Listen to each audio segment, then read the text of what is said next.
Hey guys, this is Jimmy with Valet, and today I'm going to show you how to properly install our updated coupling plate to the trailer couplers. Before installing, I do recommend taking a look at the underside of your coupler. Make sure you have a flat coupler and it's not slanted or a shallow flat space underneath. If you do have a coupler with a slant or it's very shallow flat surface underneath, I recommend reaching out to our support team to get further assistance to see if the unit is actually compatible with your type of coupler.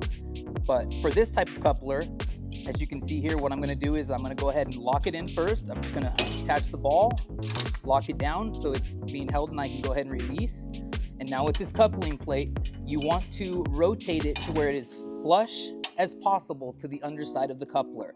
So in this particular example, I'm not going to want to mount it like this because it's going to be having a little bit of surface on the backside because it's hitting the locking nut that holds the ball in place. So with this plate, I'm going to rotate it in this position and lift it, and as you can see, it's as flush as it can possibly be to the underside of this coupler. While holding it in this place, by hand, counterclockwise, I'm going to turn the collar of the base to bring it up to tighten the plate to the underside of the coupler.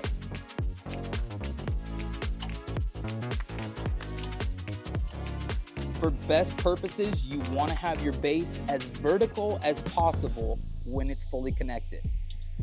So after you hand tighten it, then you're going to go ahead and grab your spanner wrench, which comes with the unit. You're going to go ahead and pop it into one of the holes. And then again, by counterclockwise, I'm going to hold the bottom and I'm going to turn it with the spanner wrench.